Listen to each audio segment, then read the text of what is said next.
খানিক থমকে যাই যখন উল্টো দিক দিয়ে প্রচুর মাল বহন করে নিয়ে আসছে কিছু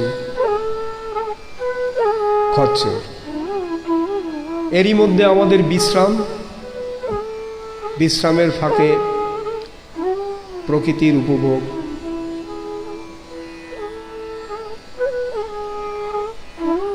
তারপর আবার চলা। তত বেশি চড়াই না হলেও প্রথম দিনের হাঁটা আমাদের শেষ পর্যন্ত মধ্যাহ্নভোজের বিরতি টানল এই রারগাড়া নামক জায়গায়, গৌরীগঙ্গার উপকূলে। সুন্দর ছোট্ট ছিমছাম একটা সবুজ টেন্টিং গ্রাউন্ড, যদিও তারই উপরে এই সবুজ ক্ষেত্রটি তাঁবু গেড়েছে সার্ভে অফ ইন্ডিয়ার লোকেরা, তারা সার্ভে করছে। এরপরে হয়তো ট্রেকাররা দেখবে তারা সরাসরি মুন্সিয়ারি থেকে গাড়ি করে পৌঁছে যাবে বুকডিয়ার পর্যন্ত। স্যাংশন হয়ে গেছে, সার্ভের কাজ শেষ, কাজ চলবে, এরপরে রাস্তা তৈরি। আমাদের সব ট্রেকাররা এই রার গাড়ির ছোট্ট চটিতে মধ্যাহ্নভোজ সেজে একটি ছোট্ট বিশ্রামের অবকাশ নিয়ে কিছু বিদেশিদের সঙ্গে বাক্যালাপ সেরে নিচ্ছে। এরপরে আবার একটা চড়াই ভাঙতে হবে, তারই দুশ্চিন্তায়। ডান দিকে দেখা যাচ্ছে গৌরীগঙ্গা, অ্যাকচুয়ালি এই রারগাড়িরই উল্টো দিকে রয়েছে রালাম ভিলেজ। আবার আমাদের সেই চলা,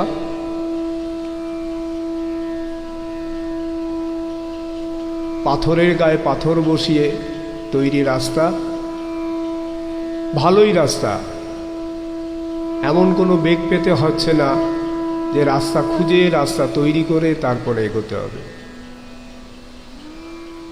মিলাম যাত্রীদের কোনো দুশ্চিন্তা নেই, রাস্তায় যেরকম ব্যবস্থা আছে।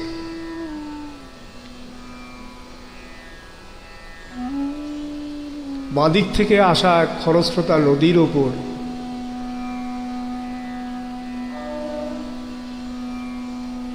ছোট্ট সেতু, সেই সেতু পেরিয়েই আমাদের আবার উপরে উঠে যেতে হবে বুকডিয়ারের উদ্দেশ্যে।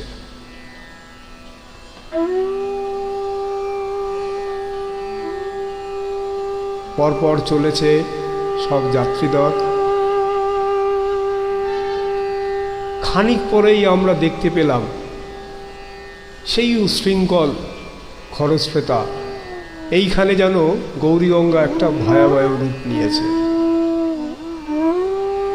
যদিও আমাদের রাস্তা উঠে এসছে অনেকটা ওপরে, সেই উপর থেকে শুনতে পাওয়া যায় তার গর্জন আর তার ভয়াল রূপকেও আমরা দেখতে পাচ্ছি। আমরা এগিয়ে চলেছি বুকডিয়ারের উদ্দেশ্যে। পাহাড়, তুমি এত জল কোথা থেকে পেলে? কখনো ঝর্ণার ছলে, কখনো শাখা নদী, আবার কখনো উপনদী হয়ে। তবে বলি পাহাড়ের পাহাড় প্রমাণ জলের কথা। পাহাড়টা আগেই বলেছি ভালোবেসেছিল মেঘকে, আর মেঘ কীভাবে শুকনো খটখটে পাহাড়টাকে বানিয়ে তুলেছিল ২৬ বছরের ছোকরা। সেদিনটা ছিল পাহাড়ের জন্মদিন। পাহাড় মেঘকে বললে, আজ তুমি লাল শাড়ি পরে আসবে, আর পাহাড় বললে, আজ তোমাকে স্নান করিয়ে দেবো চন্দন জলে। ভালোবাসলে নারীরা হয়ে যায় নরম নদী, আর পুরুষ হয় জ্বলন্ত কাঠ। সেইভাবেই মেঘ ছিল পাহাড়ের আলিঙ্গনের আগুনে, পাহাড় ছিল মেঘের ঢেউ জলে। হঠাৎ আকাশে ঝড় তুলে উঠল, ঝড়ের জলঝম্প। ঝাঁকড়া চুল উড়িয়ে ছিনতাইয়ের ভঙ্গিতে উড়ে এলো এক ঝাঁক হাওয়া। মেঘের আঁচল টেনে বলল, ওর ছুরি তোর বিয়ে। এখানেই শেষ হয়নি গল্পটা। বজ্রের সাথে মেঘের বিয়েটা হয়ে গেল ঠিকই, কিন্তু পাহাড়কে সে কোনোদিন ভুলতে পারল না। বিশ্বাস না হয় তো চিরে দেখতে পারো পাহাড়ের হাড় পাজর খুলে, ভিতরে থই থই করছে শত ঝর্ণার জল।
এখান থেকে ওই যে বাদিকের ওপরের রাস্তা উঠে গেছে, ওই রাস্তা চলে গেছে পোটিং গ্লেশিয়ারের দিকে।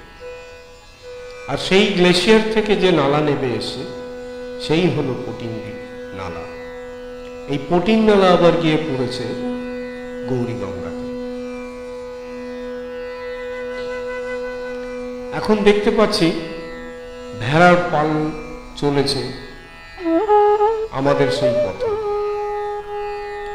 আগামী 4 মাসের জন্য এই ভেড়ার পালের ঠিকানা হবে কোনো সুন্দর বুগিয়া। সেই সব চারণ ক্ষেত্র চষে বেড়াবে এই সব ভেড়ার পাল, আবার তাদের ফিরিয়ে নিয়ে চলে আসবে এদের মালিকের কাছে। আমরা এদের পথ অনুসরণ করে ওই ত্রিস্তরের যে কাঠের সেতু পোটিং নালার উপর, সেইটা পেরিয়ে এসে দাঁড়ালাম এবং সেই সব স্মৃতিকে আর একবার স্মরণ করলাম। দিনটা ছিল 7ই জানুয়ারি, 1998 সালের 7ই জানুয়ারি। একটা বিভৎস অ্যাভালেন্স এসে আইটিবিপি ক্যাম্পের 30 জন জওয়ানের সলিল সমাধি ঘটায়। তাদের স্মৃতিফলকের সামনে আমরা দাঁড়িয়ে সেই সব জওয়ানদের আত্মার উদ্দেশ্যে শান্তি কামনা করলাম। তারপরে আবার শুরু করলাম মাপাংয়ের উদ্দেশ্যে।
দিকে এসেছি